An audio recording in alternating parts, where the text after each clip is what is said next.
Before we start the show today, I want to thank every person out there who sent me a letter, who sent me a donation.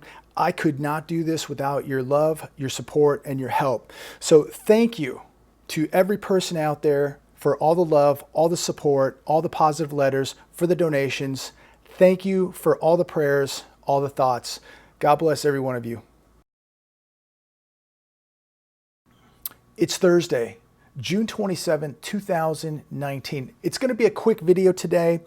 I have an appointment I have to go to this afternoon, but I wanted to make this video a few important topics I want to talk about. Number one, the ammunition background check coming to the state of California on July 1st of this 2019. We now, here in California, are going to have to do a background check in order to buy a box of bullets. And it's so insane what is happening here. The law-abiding citizen is being turned into a criminal with all of these bans and these background checks, these compliant AR-15s, all these compliancy laws with semi-automatic weapons. And yet, you can be from anywhere in the entire world and literally just walk across the border right into America with no background check. And it's just absolutely appalling that people are allowing this to happen, that we are now literally being treated, the citizens here in America now are being treated like some sort of alien, that this isn't even our country anymore, that you can just walk in here with no background check, get a driver's license, and now even be able to vote. And I was reading an article today, and there are people right now being detained that were just recently detained on the Texas-Mexico border, being detained for unknown diseases. And there was a 10-year-old girl also detained at this same border area down in Texas. And she was being detained, and they had checked her out, and she had DNA. She's 10 years old, but she had DNA from 20 different men in her body. This is a 10-year-old girl from Guatemala who was medically checked out, and they found DNA from 20 men in her body.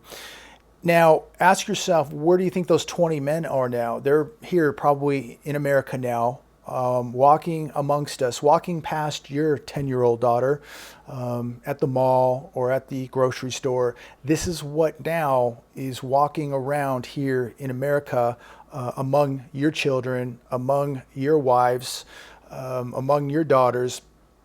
This is now what is walking around America, yet we have no idea who they are. But they're going to know who you are when you go to Walmart and buy a box of 9mm ammo. They're going to know exactly who you are, where you live, what you bought, what your name is. They're going to know everything about you. You're going to be in another database. Yet, we have people that molest little kids who walk right over the border and just do whatever they want to do.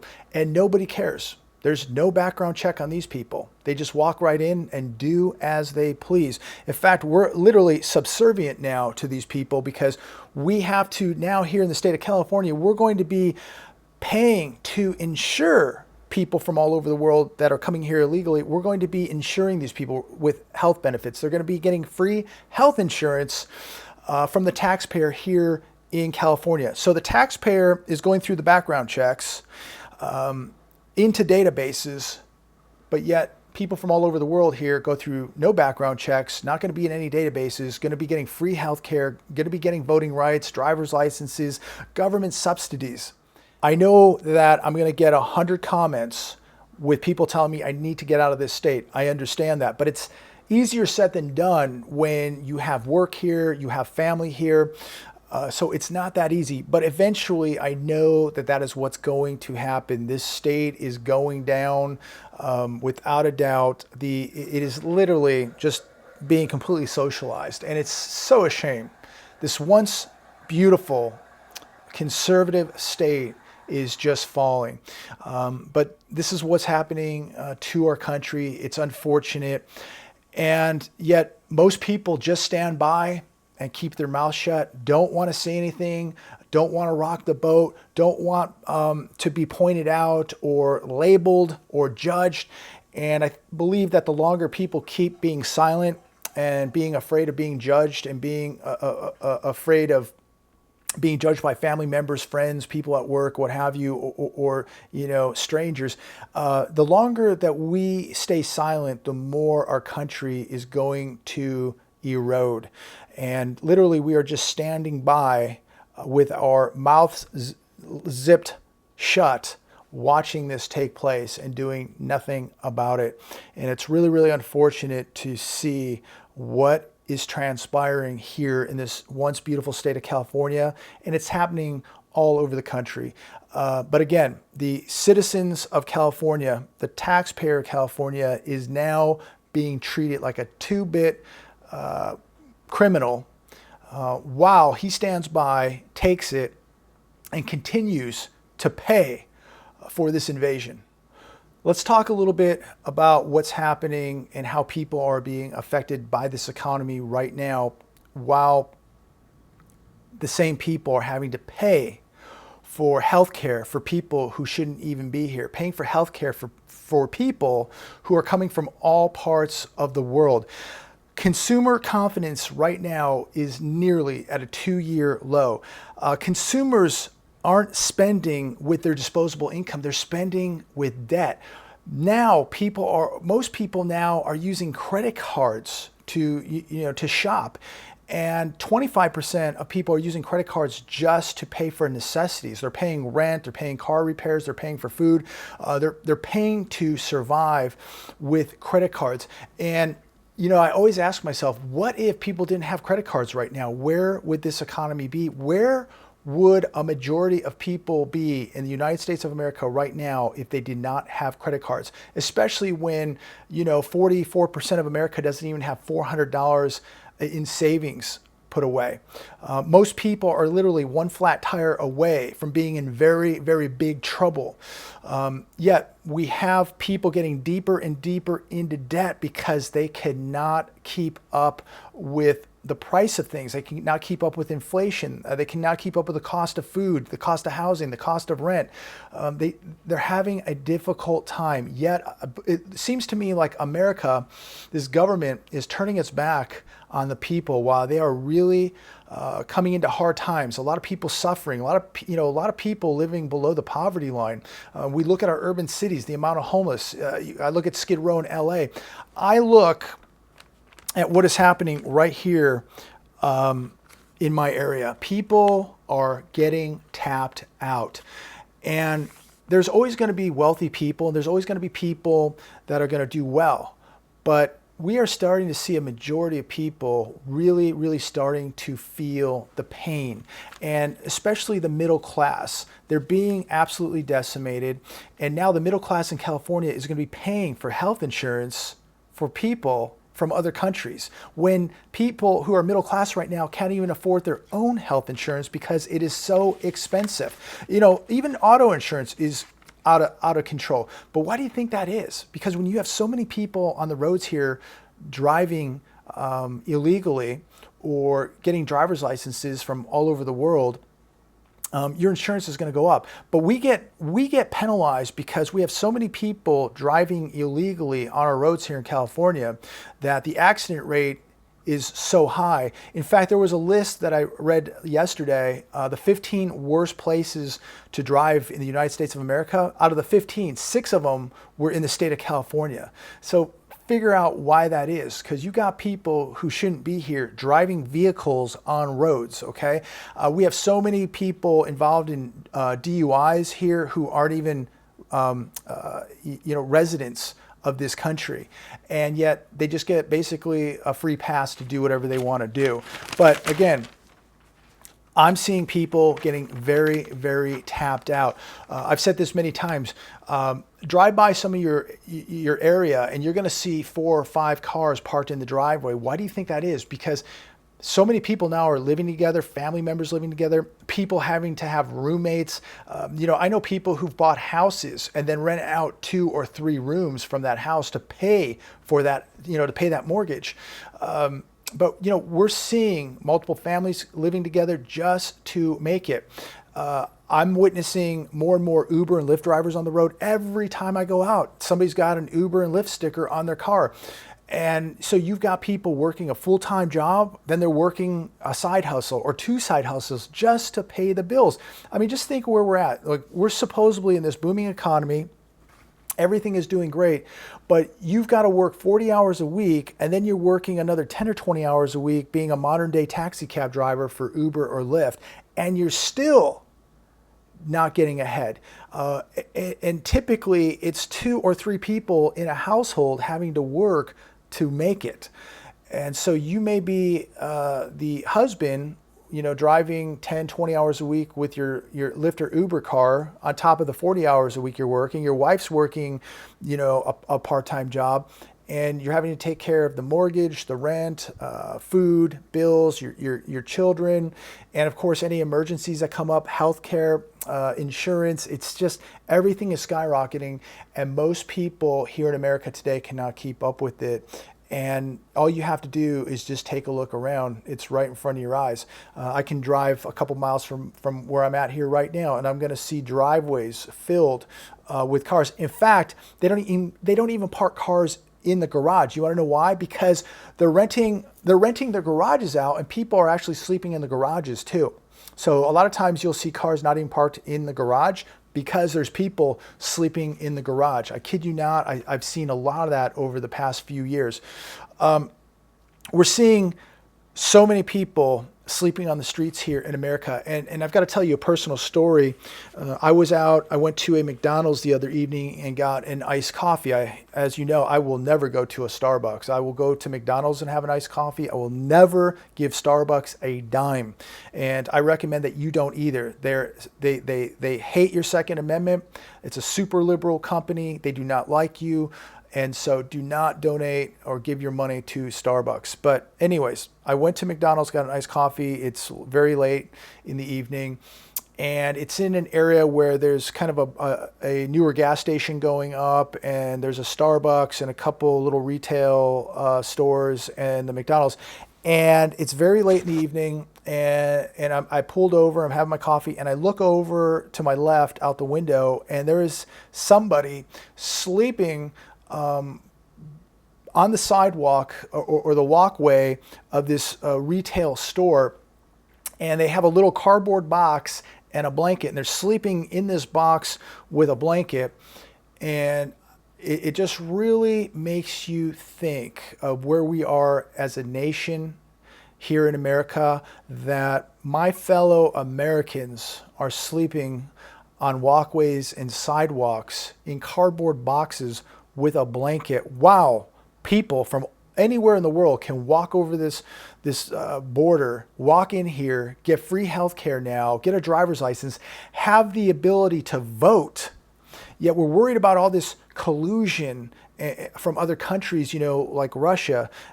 But yet, what about the collusion that's taking place right here? People from all over the world coming here and voting legally or illegally. Isn't that collusion? When you're literally just giving out driver's licenses and saying, okay, you can vote now, isn't that collusion? You have people from other countries that shouldn't be here voting in this country. We have people from other countries getting all this subsidy, all this money, and shipping US dollars back to their country, not paying taxes, getting subsidies, getting all these benefits. And I see a fellow American sleeping on concrete in a cardboard box with a blanket.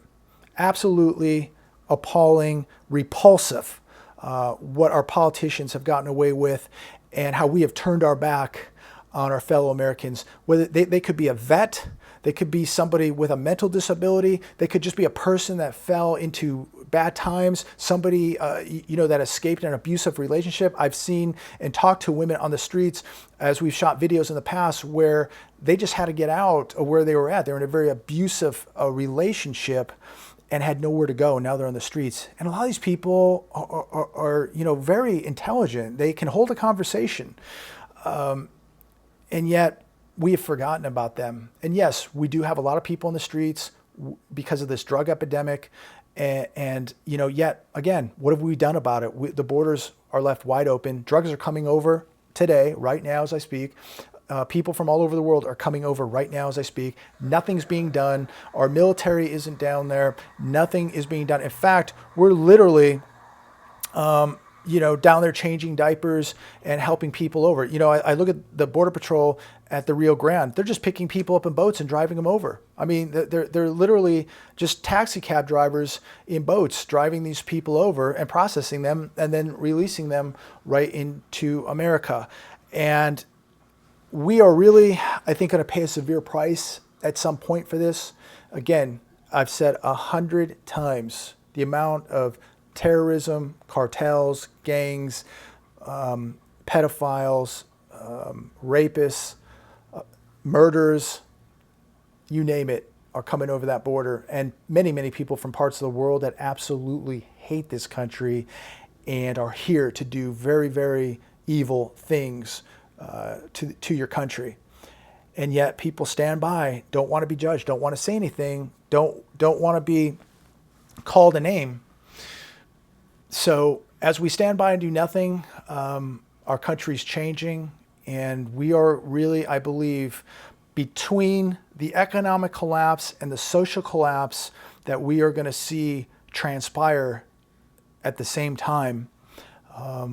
America is going to be a very, very scary place when people get hungry, because there are tens of millions of people in this country right now from very, very extreme places around the world. And these people, I believe, would not have any problem doing bodily harm to you or your family in order to survive, because they come from very harsh places, very extreme places, and they are not going to assimilate to America.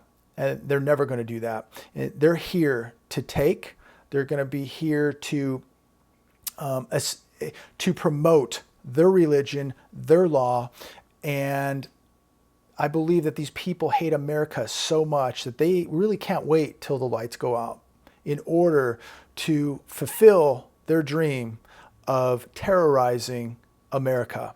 So I'm going to wrap this video up. Before I go, I want to say a few things. We are now living in a country where our government and our politicians have turned their back on us. They now are loyal to a new world order. They are loyal to the globalists. They are going to be responsible for the tearing down of America as they take your history away, your culture away, your statues and your museums away, as they embrace this new world order, embracing the entire world to just come right over here and take America away from Americans. And as Americans are being brainwashed in their bubbles, in their comas, watching their baseball games and football games, drinking their beer, watching reality TV, going to the movies and supporting Hollywood, who want to take their religious freedom away, their Second Amendment away, just take their country away from them. As Americans continue to be dumbed down and support all of this, it's just unbelievable what we're witnessing. Our own people just handing the keys over to the front door of America, and nobody's being held accountable because most people don't care. They're accepting this. And if this continues, we're either going to see very violent times coming into America, or we're just going to see a completely different America. And I believe that most people are not going to recognize this new America. Freedom is going to be gone. The dream to have the American life and the American dream is going to be gone. And when people are born into a socialistic or communistic environment, they don't know what it is to be free because they never experienced it. And as we've lost so much freedom over the last 20 years, we don't realize how much we've already lost. And as we continue down this hole, down this abyss, people are going to forget what freedom was as they continue to promise you a better life with socialism and communism and Marxism. They're going to promise you a better life, and people are going to forget how great this country once was, the farther down this abyss that we go. And they want you to not know your history. They don't want you to know your culture. They don't want you to know what freedom was.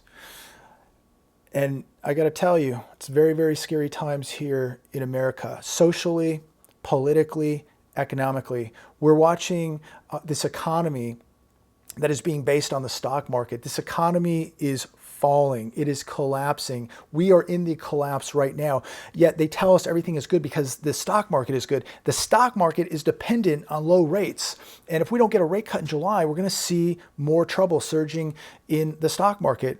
And once they go to zero, where do we go from here? How do they continue to keep this Ponzi scheme going? All this is going to come to a dead end, and Americans are going to have big decisions to make on what direction this country is going.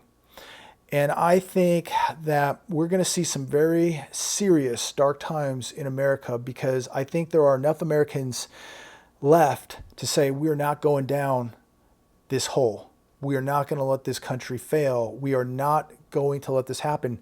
But it's so concerning every day seeing the amount of people, thousands and thousands daily coming in here, people being detained for unknown diseases, people being detained for leprosy, being detained for Ebola, little girls being assaulted by multiple men. And this is all being allowed to happen as these borders stay wide open. I'm going to leave it there. It's a lot to think about. It's just mind-blowing that we're even having these kind of conversations. You know, if you told me 10 or 20 years ago we would be talking about things like this here in America, I would say you need to be in a mental institution. But no, this is just everyday talk now. This is what's happening on a daily basis here in America. And yet we have not had a black swan. We've not had a major event take place. We've not had a major economic event take place yet. Wait till something happens. We are really going to see biblical times and biblical events unfold here in America. Why is that? Because we have massive debt, and we got tens of millions of people from all over the world in this country, many who are never going to assimilate, many who came here because they hate America. And they're here because they're going to do very, very bad things to this country. These people come from very extreme bad places, and they are not here to help America or to live the American dream. They are here for quite the opposite. So I'm going to leave it on that note. Make sure that you are preparing. Make sure that you are staying very close and walking very close to God, and make sure that you have security for you and your family. And I'm gonna leave it there today, guys. I got to get out of here. Have a great day. And I really wish we had more positive things to say. I don't want to see this president fail, but he is up against a giant wall of deep state. And while America sits back and is quiet, while America sits back because they don't want to be judged for saying something, they don't want to be labeled, our country is being decimated. So think about that. We have all got to start doing something. And, I don't have the answer to everything, but sitting at home and keeping your mouth shut and watching reality TV isn't going to fix anything. People better start waking up. They better start using their mouth. They better start putting some skin in the game and getting involved, or they are no longer going to have a country. And if you think the economy is bad right now, and if you think that things in America are bad right now, you haven't seen anything yet.